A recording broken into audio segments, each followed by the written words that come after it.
Hello and welcome to a special edition of Vantage. I'm Alison Lagrange. Let's get started.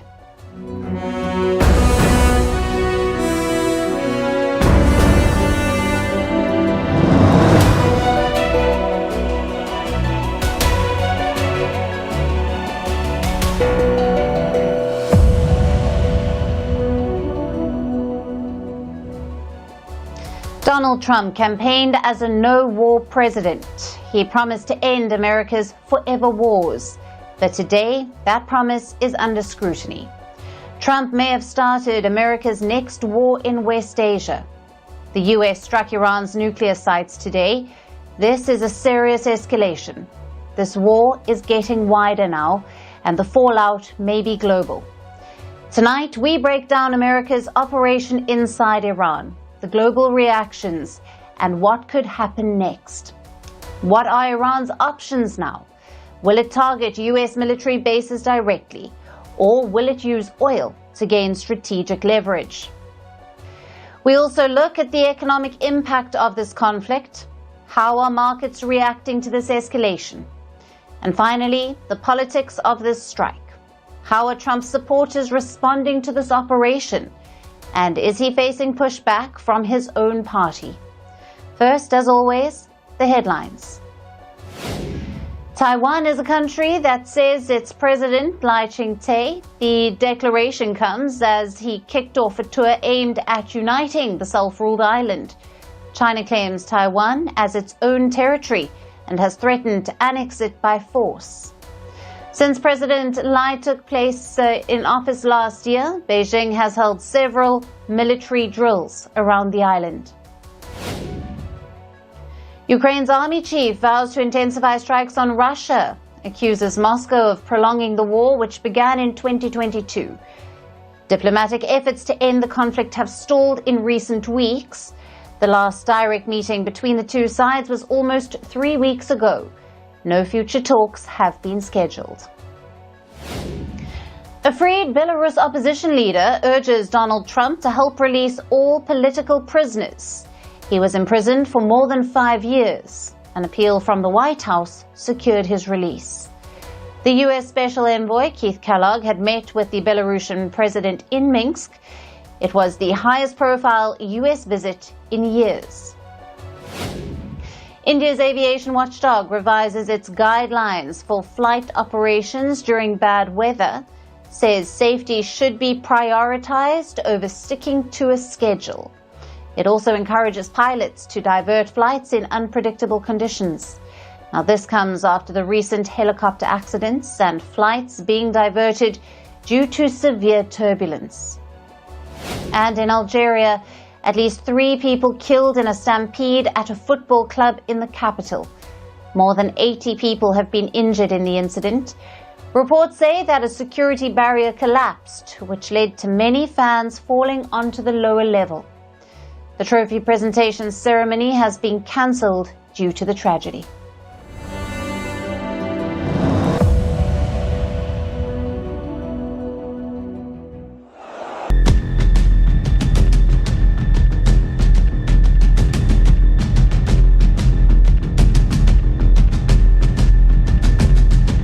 A short time ago, the U.S. military carried out massive precision strikes on the 3 key nuclear facilities in the Iranian regime: Fordo, Natanz, and Esfahan.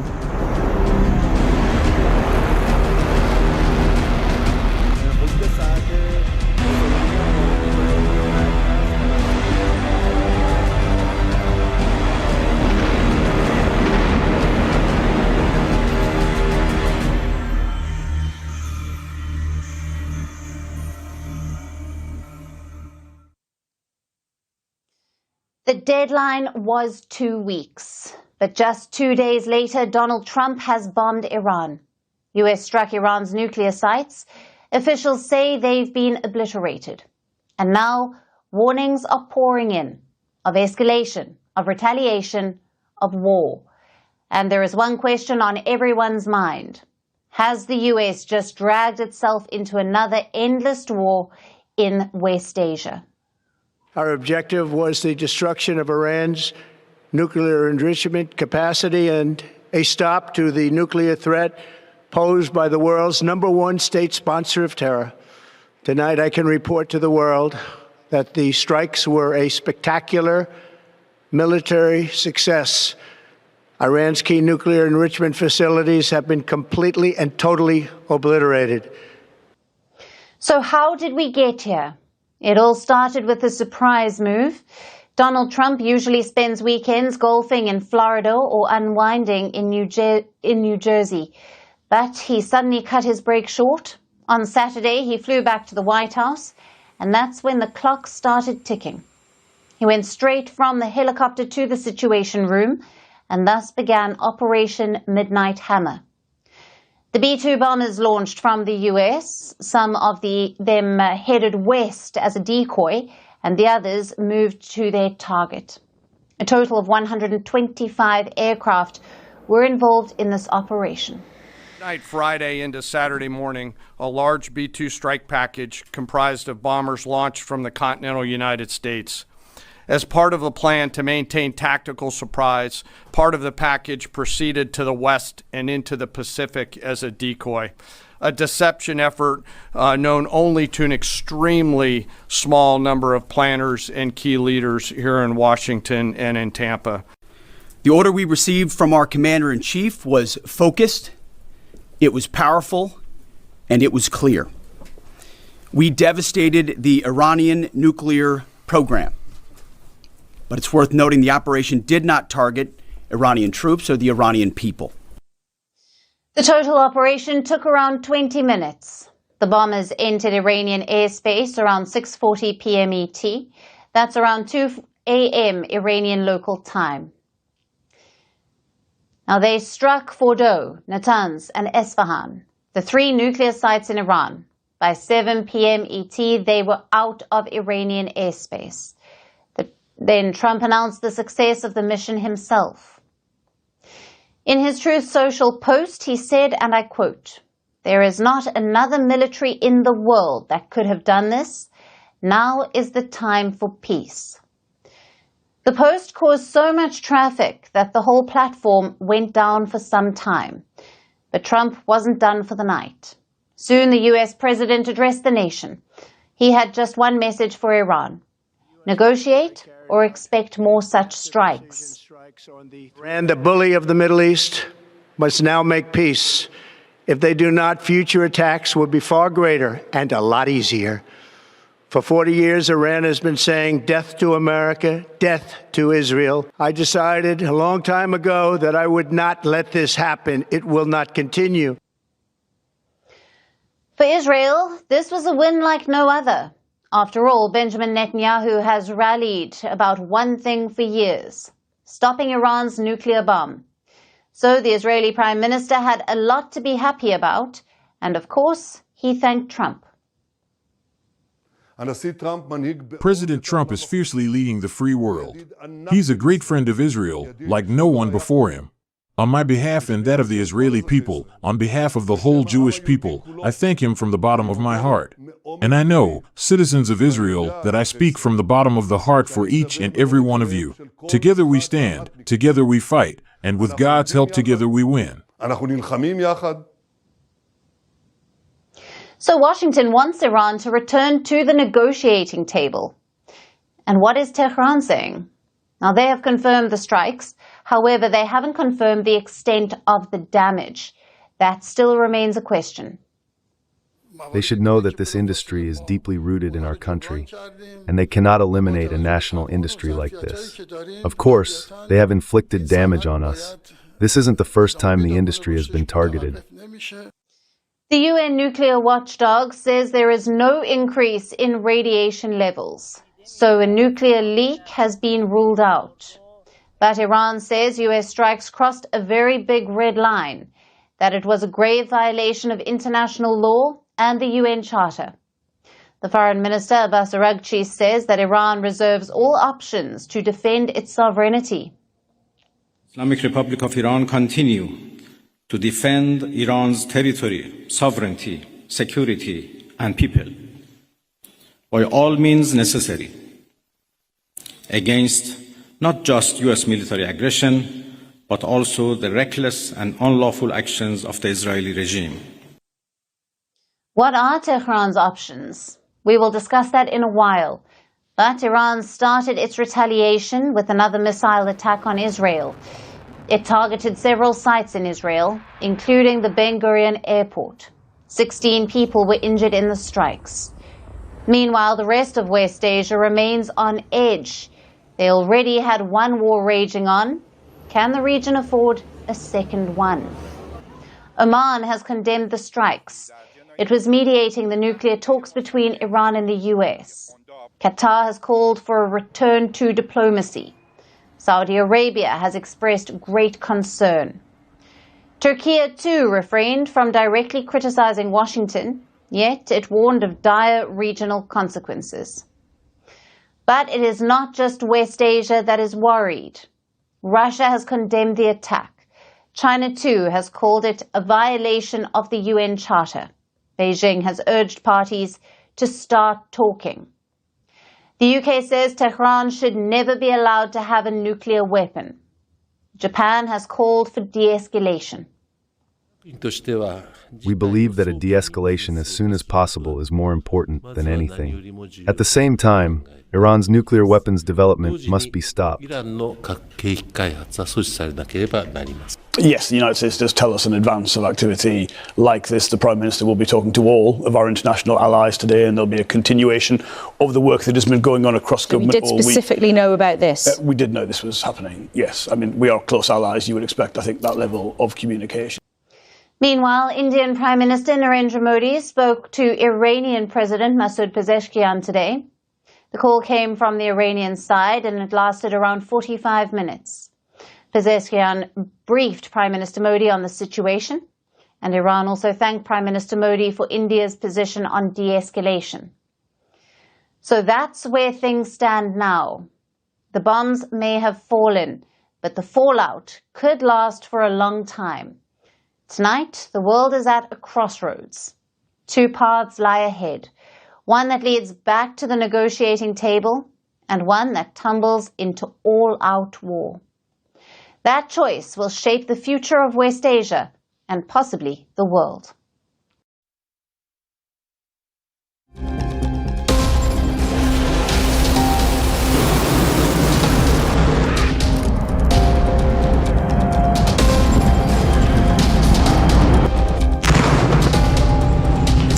Iran's key nuclear enrichment facilities have been completely and totally obliterated.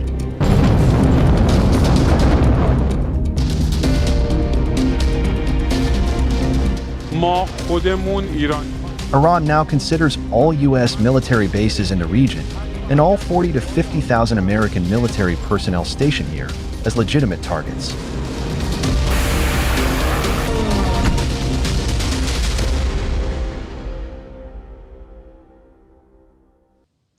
Yesterday, Trump was at his private club in New Jersey. Last week, he gave Iran 2 weeks. It was a strategic timeout to give diplomacy a chance. But within days, Trump lost patience. So yesterday afternoon, he gave the final go-ahead. He told his forces to strike Iran. Within hours, American bombers took off. B-2 aircraft entered Iranian airspace. They dropped bunker-buster bombs on Fordo, one of Iran's most heavily fortified sites. And American submarines fired missiles. Now they hit the Natanz and Isfahan nuclear sites. Tonight I can report to the world that the strikes were a spectacular military success. Iran's key nuclear enrichment facilities have been completely and totally obliterated. Today's strike changes everything. Just last week, Trump seemed bullish on diplomacy. Within days, he pulled the trigger. He didn't even wait for his own deadline to expire and started a new phase in this conflict. Based on the fact that there's a substantial chance of negotiations that may or may not take place with Iran in the near future, I will make my decision whether or not to go within the next 2 weeks.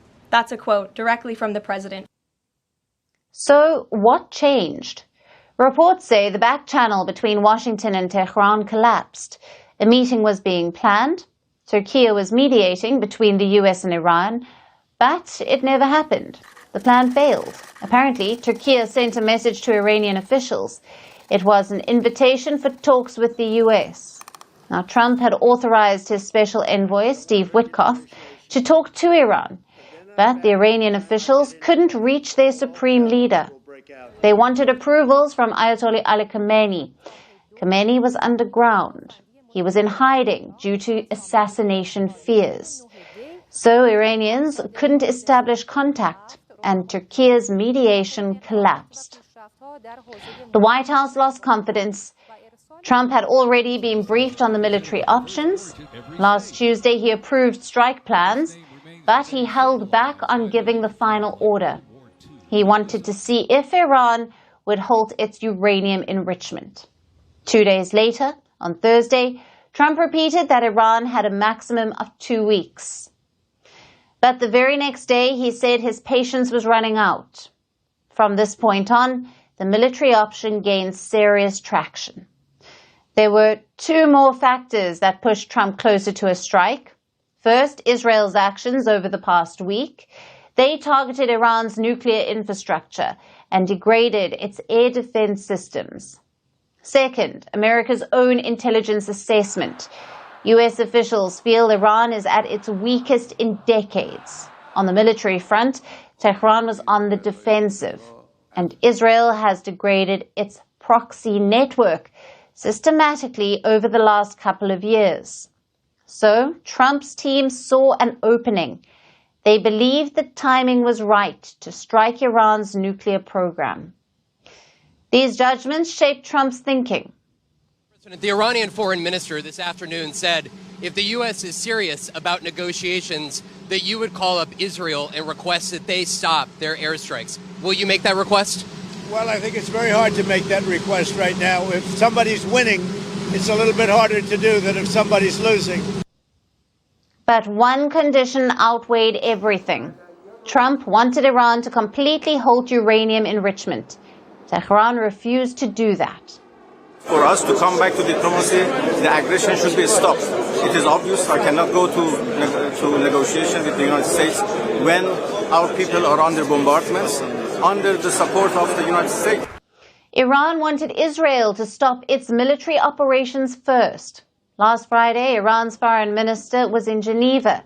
He met with European leaders and delivered a clear message. Iran said Israeli aggression must stop. Only then can they consider diplomacy. Now that clearly failed to move the needle with Trump. Now Iran says it will respond. Already, missile strikes on Israel are intensifying. Iran's Atomic Energy Organization issued a statement. It signaled that Tehran will keep its nuclear program alive. On Iranian state TV, warnings are being issued. A commentator said, and I quote, "Every U.S. citizen or military member in the region would now be a legitimate target." The American strike has raised the stakes. The window for diplomacy has been shut. West Asia today stands on the brink of a major conflict. So we know why he ordered the strikes. But at the center of the mission's success lies one American war machine, the B-2 Spirit stealth bombers. 7 of them flew to Iran. What followed was Operation Midnight Hammer, a 37-hour mission, a 20-minute strike, and a masterclass in stealth warfare. How did the mission play out? And how did these flying shadows pull it off? Our next report tells you more. At midnight, those with their eyes on the sky noticed something odd. A few B-2 bombers rising over Missouri and heading west toward the Pacific. To the untrained eye, it looked a military deployment to Guam, a deployment to build pressure on Iran. But one man spotted the real story, a group of B-2 bombers heading eastwards from their base in Missouri. Because the westward flight was a ghost story. While the world's eyes turned toward the Pacific, another group of B-2s had slipped quietly the other way. Around 18 hours later, they were over Iran. What followed was a massive strike. The B-2s unleashed some of the heaviest bombs in the U.S. arsenal on 3 of Iran's most heavily fortified nuclear sites, Fordow, Natanz, and Isfahan. They were in and out of the Iranian airspace in 20 minutes, and thus concluded Operation Midnight Hammer. Last night, on the President's orders, U.S. Central Command, under the command of General Eric Kurilla, executed Operation Midnight Hammer, a deliberate and precise strike against 3 Iranian nuclear facilities. This was a complex and high-risk mission carried out with exceptional skill and discipline by our joint force.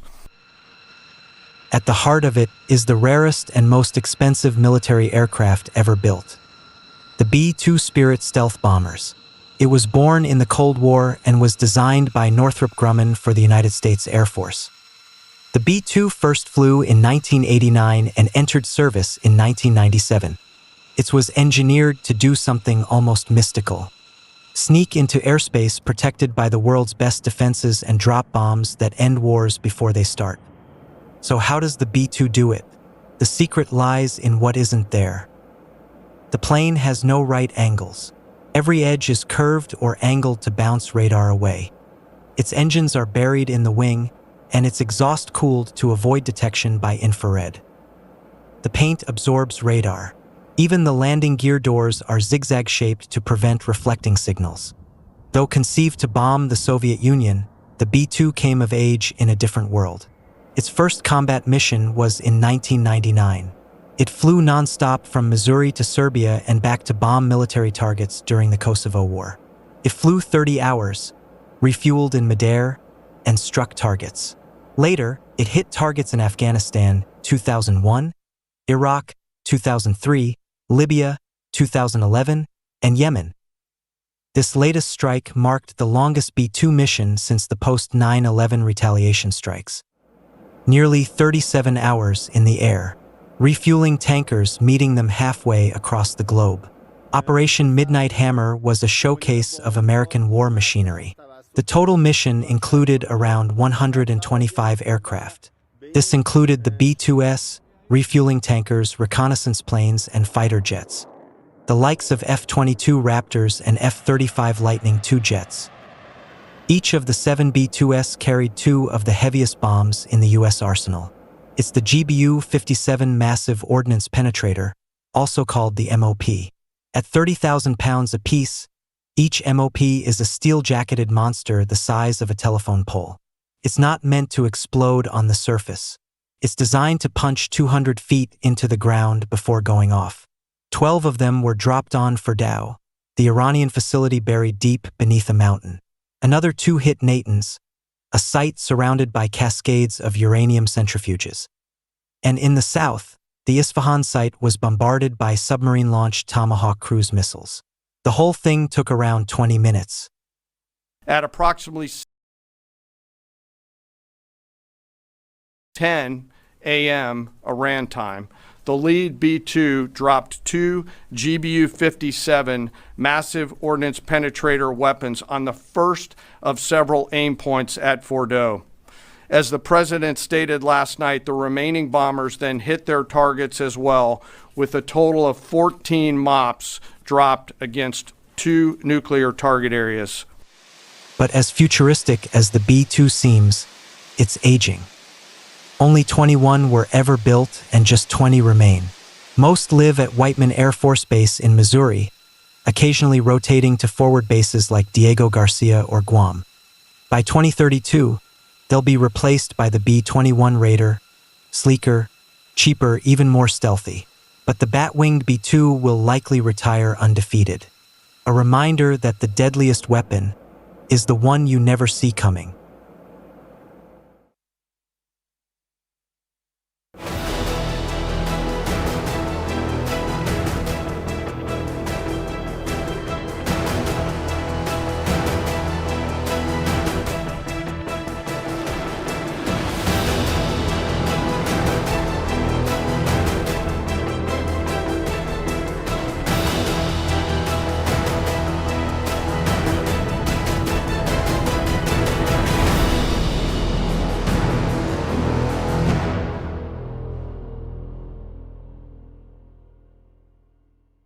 How will Iran respond to the strike on its nuclear facilities? The fate of West Asia may depend on that answer. Tehran has issued a clear warning. It says it reserves the right to respond at a time and place of its choosing. In accordance with the UN Charter and its provisions allowing a legitimate response in self-defense, Iran reserves all options to defend its security, interests, and people. What form might that response take? Iran's options span three fronts: military, nuclear, and diplomatic. We begin with the military front. Here, Iran's response is already underway. Hours after the US strike, Iran launched missiles at Israel. Why?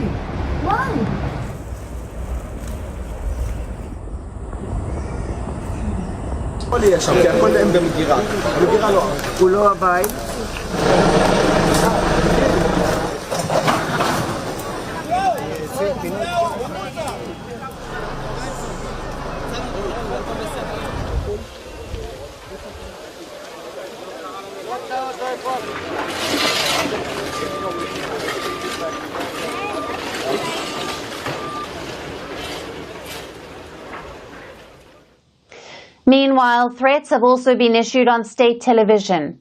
Iranian commentators say the US has crossed a line, and targeting American bases is justified now. From this point on, Iran recognizes no red lines. The Islamic Republic of Iran now considers all U.S. military bases in the region and all 40 to 50,000 American military personnel stationed here as legitimate targets for military strikes and the killing of U.S. soldiers. A strike on U.S. military forces would mark a major escalation. Iran says it has the firepower to do so, but experts warn such a move is extremely dangerous. Now, American forces have a wide footprint in the Gulf. About 50,000 troops are stationed across the region. They are in countries like Kuwait, Qatar, Bahrain, the UAE, Iraq, and Saudi Arabia. These countries host U.S. bases. Iran has two options. It could launch direct strikes or use its proxies to do the same. The Houthis in Yemen could play a role here. Just yesterday, they issued a threat. They said if the U.S. entered this war, American ships in the Red Sea could be attacked. In the event of U.S. involvement in the attack and aggression against Iran, alongside the Israeli enemy, the Yemeni Houthi, armed forces will target its ships and warships in the Red Sea. Iran may also opt for low-intensity strikes. This would reduce the risk of triggering total war. Next, the nuclear front. Trump says he has obliterated Iran's nuclear facilities. But Tehran has struck a defiant tone. It says nuclear material from these sites was moved out before. Today, Iran's Atomic Energy Organization issued a statement. It said the nuclear program would continue and that thousands of scientists would keep it alive. What about Iran's nuclear facilities? The extent of the damage is still unclear, but Iran's position is not. It has no plans to scale back its program. In fact, it may even expand it. Finally, let's talk about the third front. That's diplomacy. Can Iran use oil routes to gain leverage? Iran's foreign minister was asked a question today. Will Tehran consider closing the Strait of Hormuz? He did not rule it out. Some claims are doing the rounds. We haven't been able to verify this. Reports from Tehran suggest the Iranian parliament has agreed to close the Strait of Hormuz, but the final decision rests with Iran's Supreme National Security Council, and we are still waiting for an official statement from Tehran. Now, blocking the strait would have global consequences. It would disrupt oil exports and pressure markets worldwide. Around 20% of global oil supply passes through this waterway. If the strait is blocked, the flow of oil would drop and prices would rise. Iran is also trying to build diplomatic support. Tehran says it remains engaged with several governments. Iran's foreign minister is engaging Russia. Meeting with President Putin tomorrow morning. Russia is a friend of Iran, and we enjoy a strategic partnership. And Iran's president called the Indian Prime Minister today. Masoud Pezeshkian briefed Prime Minister Modi.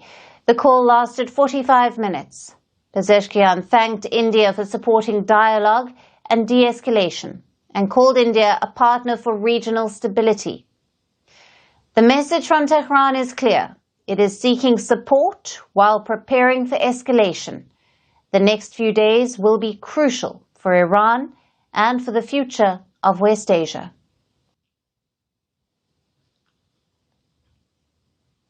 And amid this escalation, where is Iran's supreme leader? Ayotallah Ali Khamenei has been hiding in a bunker. According to reports, he is speaking to commanders through an aide. He has stopped all electronic communications. And he is busy making a succession plan. You see, the war is escalating, and Khamenei is wary of assassination. So he has reportedly picked replacements for his chain of military command and for himself. The Supreme Leader has named 3 possible replacements in case he is assassinated. Who are they, and what does this mean for the Iranian regime? Here's a report. The Supreme Leader of Iran has enormous powers. He is the Commander-in-Chief of the Armed Forces. He is the head of the judiciary, the legislature, and the executive branch. He is the most senior guardian of the Shiite faith. An 86-year-old Ayatollah Khamenei has held this seat for more than 35 years now. He rose to power a decade after the Islamic Revolution of 1979. Since then, Khamenei has consolidated power and ruled with an iron grip. But now, his fate is in question. Israeli strikes have killed top leaders in Iran. And last week, Israel approved a plan to kill the country's supreme leader. US President Donald Trump initially vetoed it. But then he threatened Khamenei, saying that Washington knew where he was hiding, but won't kill him at least for now.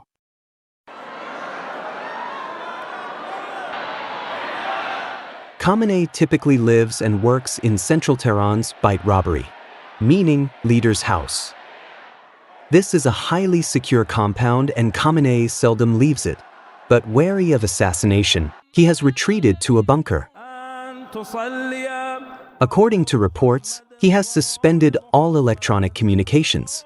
He is speaking to commanders through an aide, and he is busy making preparations for the future. As per reports, the Supreme Leader has picked a number of replacements. First, for his chain of military command, in case more high-level officials are killed. And secondly, for himself. And this shows just how worried he is. Normally, the appointment of Iran's new Supreme Leader is a long process.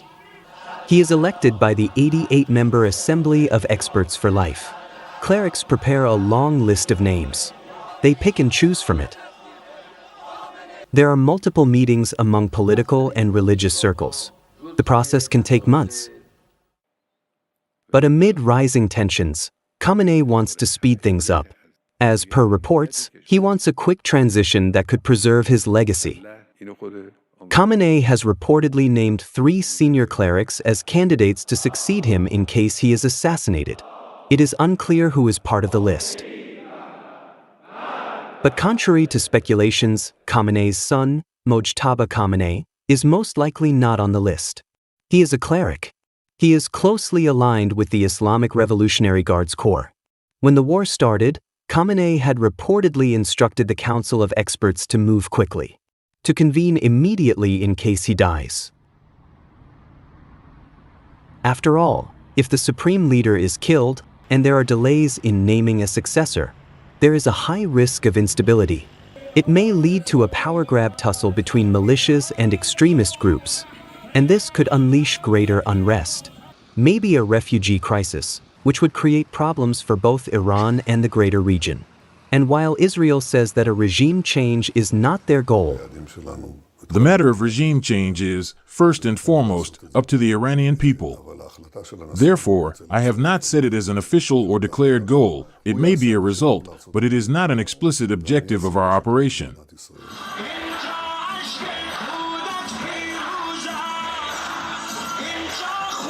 the Iranian regime is arguably at its weakest. The assassination of their leader will not just create a power vacuum. It will lead to a major security concern, not just for Iran, but for West Asia and the world.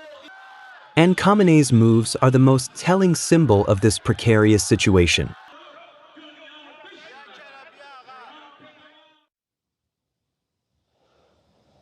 The US strike on Iran has global consequences.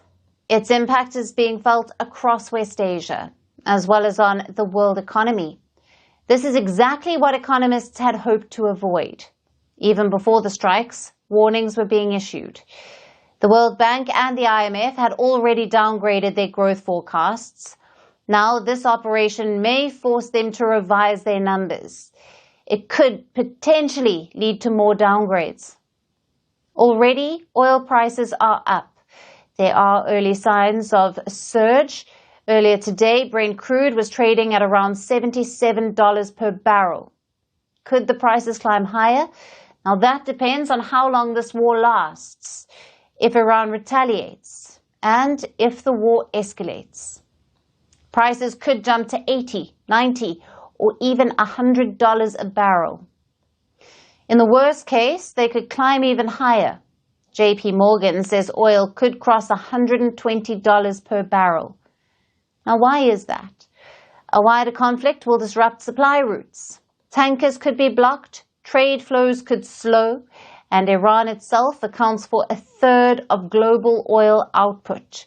And that supply is essential to keep energy prices stable and to contain inflation. Now, that would be the second fallout. Oil prices have a direct impact on the prices of goods. When oil prices go up, all kinds of goods can become very expensive, from food items to electronics. Even machines, because to transport anything, you need oil. The bigger conflict will hurt supply chains as well. Now, already before today's strikes, ships in the region were struggling to navigate. A few days ago, over 900 vessels lost their way. Their navigation devices went awry because signals were being jammed, and this impacted all kinds of ships, from oil tankers to cargo ships, even tugs and fishing boats. So the supply of goods will take a hit. What about stock markets? Now, the markets could throw up mixed reactions. Stocks in Tel Aviv have surged today. They hit a record high, and that's for obvious reasons. U.S. attack on Iran helps Israel, so investors in the Israeli markets are welcoming these strikes. But what about the rest of the world? How do global investors plan to respond? Initially, they could rush towards safety, especially those investors who are risk-averse. They could pull their investments from the stock markets and buy up safe assets like government bonds and gold. Already, investors in the US are pulling their money out. They are moving toward the European markets, and there could be currency volatility as well. The US dollar has been under pressure this year. This trend could continue for two reasons. First, due to America's direct involvement in this conflict. And second, due to investor confidence. It was shaken by Trump's tariffs earlier this year. A wider conflict could deepen investor concerns and could raise new questions about U.S. economic policy. Now, what about India? How would this conflict impact India's economic interests? Experts say if this war escalates further, India's trade ties with the region will be hit, especially with countries like Iraq, Jordan, Lebanon, Syria, and Yemen. Now, West Asia is an important market for trade. Indian exports over $8 billion worth of goods to the region, and imports from West Asia are valued at well over $33 billion. Some claim the impact has already started to show. India's exports to Iran and Israel have begun to decline, and companies have started to hold back shipments, mainly due to concerns over shipping routes. They want to see how the situation develops over the coming days. These are uncertain times for the world. The risks are rising.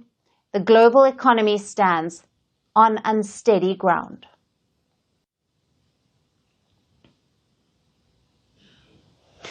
Donald Trump has long painted himself as the anti-war candidate. He branded war as a weakness. He said he would end America's forever wars. Yet the same U.S. president has now launched one of his own. Last night, U.S. targeted Iran's nuclear sites. The U.S. president who would end wars, a dramatic escalation that would plunge West Asia into chaos. His supporters are divided. His party is split, and Washington is on edge, because this isn't just about Tehran.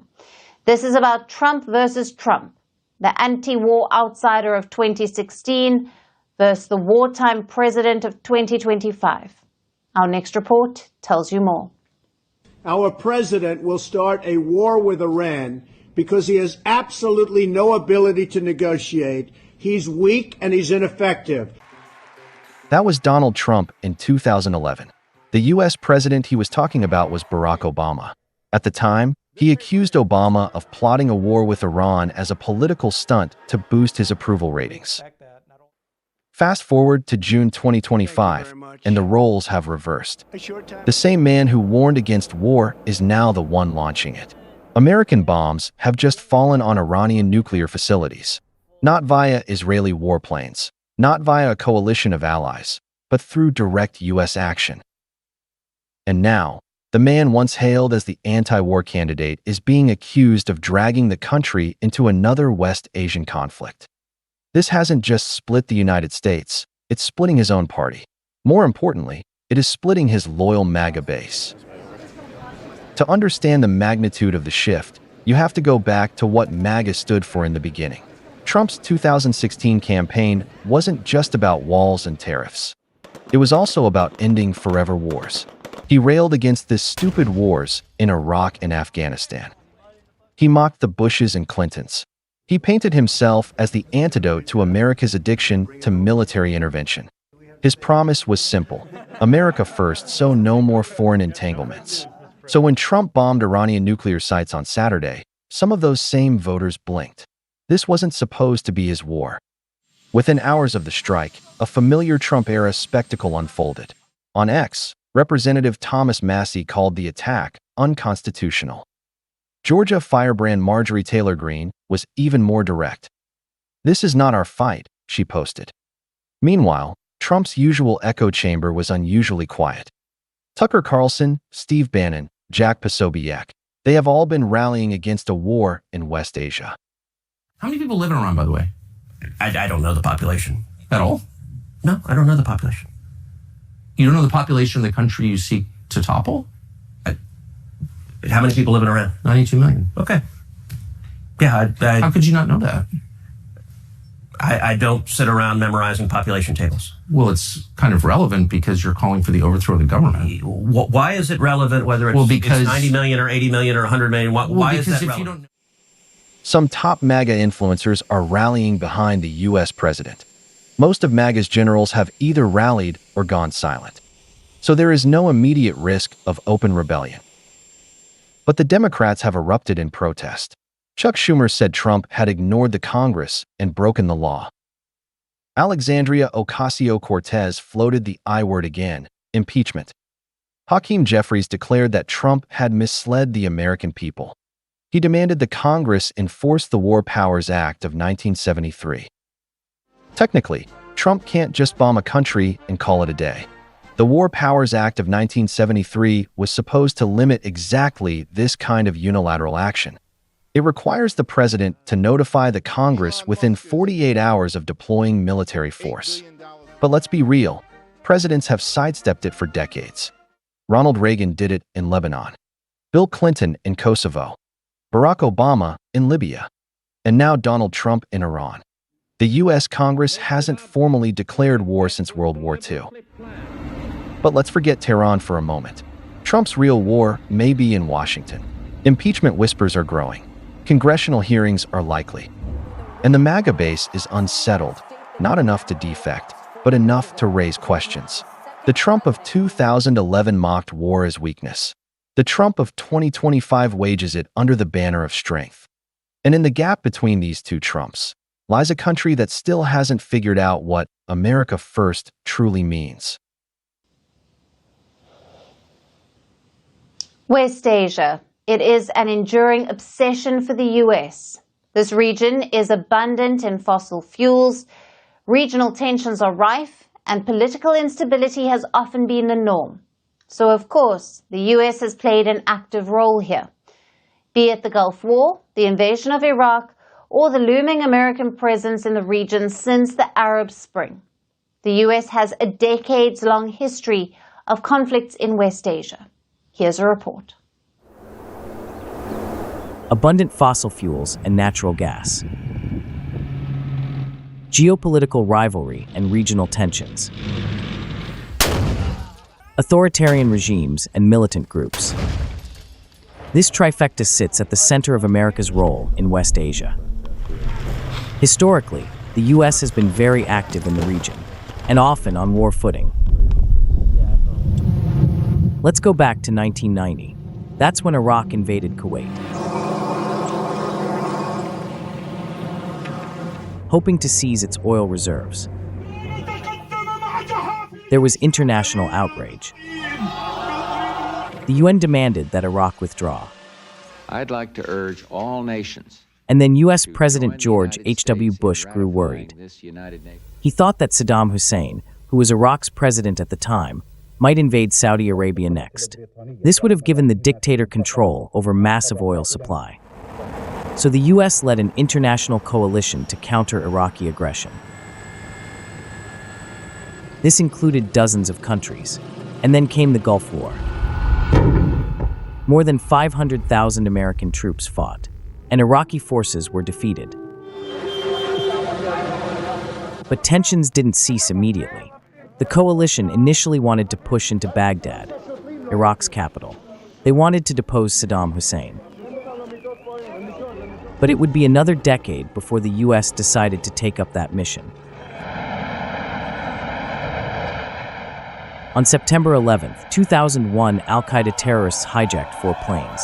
They killed thousands of people. And it was the deadliest terror attack on American soil in U.S. history. So then President George W. Bush declared war on terror. And in 2003, U.S. troops invaded Iraq. They argued that Iraqi leader Saddam Hussein was hiding weapons of mass destruction, and that Iraq had connections to al-Qaeda. Though these claims have been widely discredited since. The invasion plunged Iraq into decades of chaos. It fueled massive civil unrest.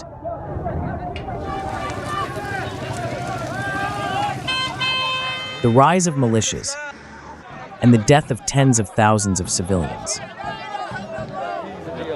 The U.S. forces withdrew from Iraq in 2011, leaving a power vacuum in the country and worsening problems for it after the colossal mistake. Meanwhile, in 2010 came the Arab Spring. It ushered hope for the region. But as authoritarian regimes were toppled, instability filled the void.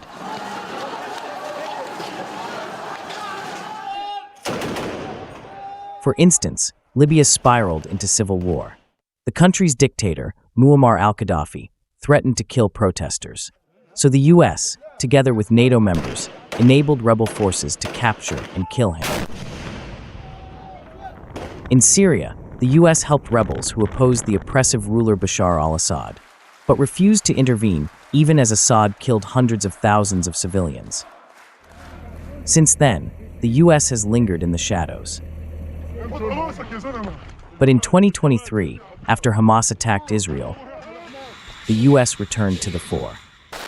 Washington has powered Israel's war machine and battled Iranian proxies, the Houthis, in the Red Sea. And now, as tensions escalate in West Asia, the U.S. has struck nuclear sites in Iran. This has opened a new chapter in America's role in the region. This roller coaster may have persisted for about 2 decades now, but these are America's forever wars in West Asia, and by the looks of it, they are not ending anytime soon.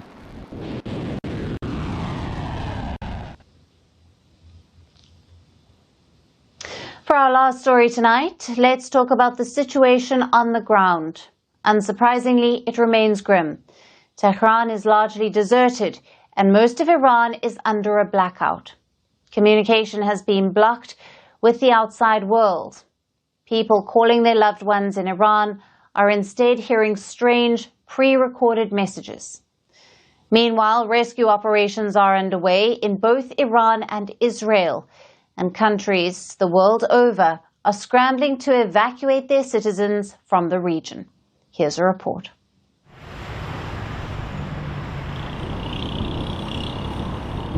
Streets and highways that are typically clogged with traffic now seem desolate. Tehran is largely emptied out, and the fear is palpable. After all, for days now, Iranians have faced 2 kinds of wars. One is through the strikes in the air. They have hit military bases, nuclear facilities, and other targets in tightly packed neighborhoods. Dozens of innocent civilians have died, and many have been injured. But the fight has also continued on another front. Iran has witnessed a massive security failure.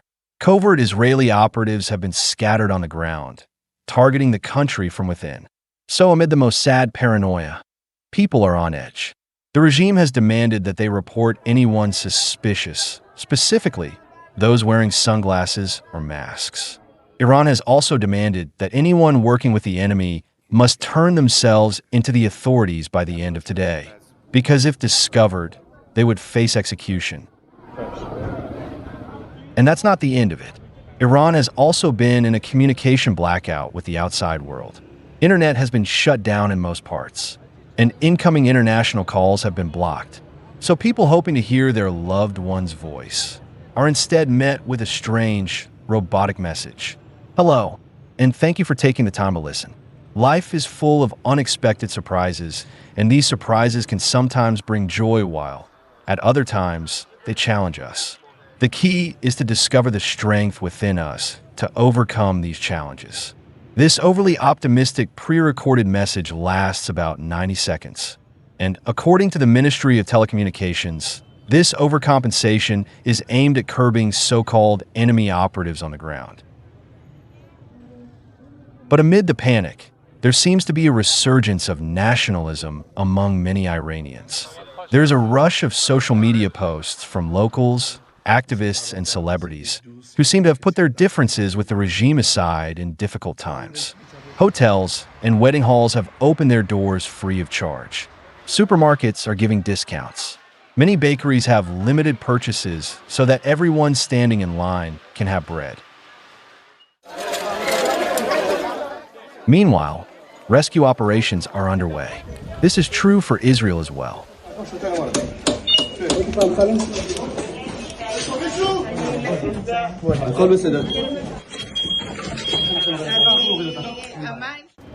After Iranian strikes, citizens remain in a state of panic, bearing the brunt of this escalation.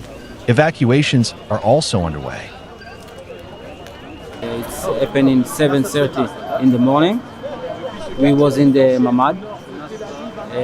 When the bomb hit the building, we feel the Mamad moving. And we stay inside until we can go out. And when we go out, we see all the damage in the apartment. We got the call early this morning to our dispatch of a building being hit here in the residential community. We quickly arrived, went into the building to medically evacuate anybody that needed assistance.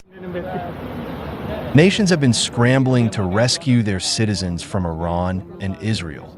This includes India. New Delhi has stepped up efforts to bring its citizens home. Hundreds of Indian nationals arrived after being evacuated from Iran. According to reports, there are around 10,000 Indian citizens in the country. For Israel, the number stands at around 30,000, and the government is prioritizing their evacuation. So, as tensions between Iran and Israel spiral into a greater war, innocent lives within and outside the region continue to pay the price for it. And that's all we have for you. This is a developing story, and we are tracking all the latest updates for you. Stay tuned to Firstpost for all the updates. Good night.